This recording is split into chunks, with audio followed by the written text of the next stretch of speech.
Hello, my name is James, and welcome to Near Domains.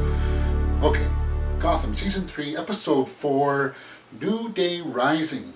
Okay, what I liked about this episode was they progressed the storyline of the Penguin becoming mayor and his relationship with Riddler and Butch. All that stuff was really well done. And it also advanced the story with Evil Bruce clone, number 5 or whatever they call him, and his relationship with Selina. I just call her Cat, sorry. And what his motives are.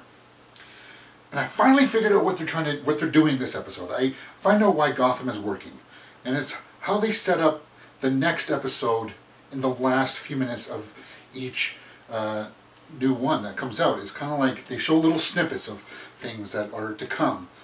And I'll talk about that more towards the end. But I finally figured that out when I was just watching the last end of it. I was like, they're really doing a good job of setting things up too. They wrap things up in this episode, but then they set up future stuff too. And I like that. That's what hooks you in. And I think that's why I'm really liking the direction of this show and why it got me hooked in Season 2. Okay, so let's get on with it. Butch and the Riddler are basically feeling each other out to see how their new relationship is going to go. Are they friends or are they enemies? Butch is there, and Butch is just conducting business as usual, as the way the Penguin wants it, but paying off people to help him become mayor. And you could see that Butch and the Riddler, Edward, are not getting along all that well, because I guess the Riddler has everything figured out. He sees all the angles. So I enjoyed that dynamic. They had a few good scenes where Butch is just being like the goon, the thug, and then you can sort of see how Nigma was undermining him, and I liked how they built that up, and it really does pay off towards the end of the episode. I really like that stuff. Of course, Lee and Jim have an interaction in this episode, kind of like, well, here I am, I helped you out, it's time to try to either move on or forget it. And you can see that Jim was having trouble spitting it out, and I don't understand that, but whatever. Mad Hatter tries to have Jim walk in front of a truck in the beginning. Ah, yes. So we see that the Hatter has put Jim in some kind of induced hypnotism that he wants to basically commit suicide, which is interesting. That's not really what I thought Barbara really wanted out of him, because Jim goes to see Barbara in the beginning, and in the last episode we knew that Barbara had interest in Jervis, the Mad Hatter. So I thought she was going to try to have Jim fall in love with her again. But in this one, it just seems like he just put the suggestion in for Jim to kill himself, to off himself.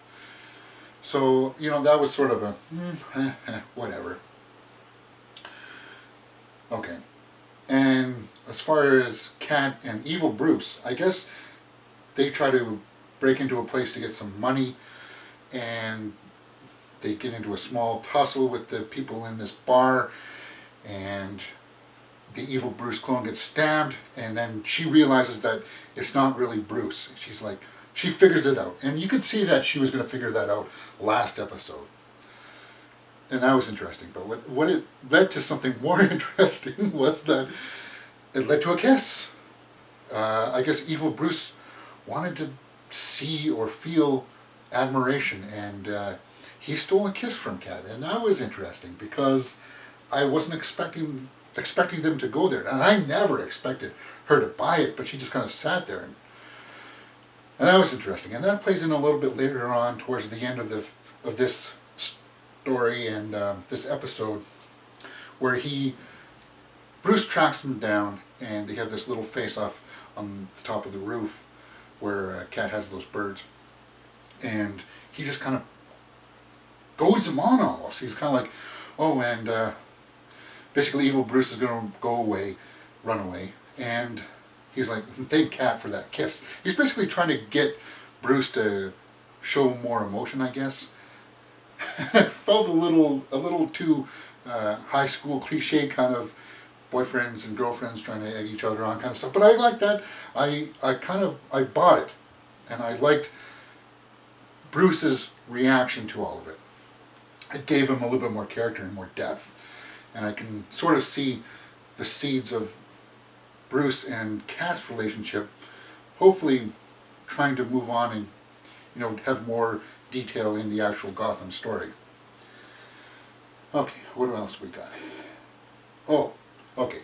So the Hatter goes into GCPD's station with these thugs that he hypnotizes, these wrestler types. Man, what is it with GCPD station? Any thug and goon can go in there and start, causing a ruckus. So they do, and Hatter gets his sister Alice out, and he takes her to this place that he has set up, like it looks like a run-down amusement center, like with merry-go-rounds and stuff. And he extracts some of her blood. But as interesting as that is, I think they put a subtle hint of the Hatter having some kind of incestuous feelings towards his sister, because she says in the interrogation room with Jim, I think, was it with Jim or with Bullock? I can't remember right now. But she says he had thoughts about her that no brother should have for a sister. And then towards the end, spoilers here, he gets her, and she's trying to break away from him, and she falls off this balcony and gets skewered, and he's like, "No, I love you." And you kind of get that weird vibe from him. It's weird. I don't know what they were doing with that. But anyway, he makes off with her blood, and that's the end of that storyline.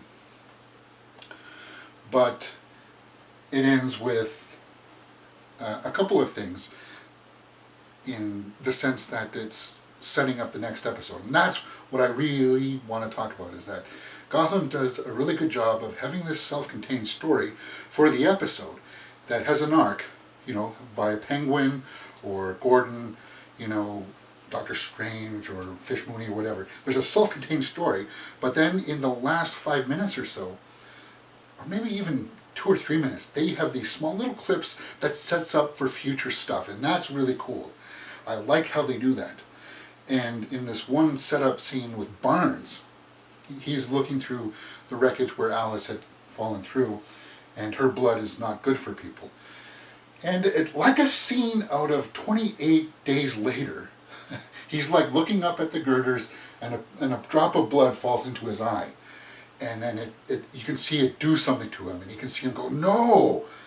And I like that. That was cool. And that was just a few seconds, and it sets things up for future episodes.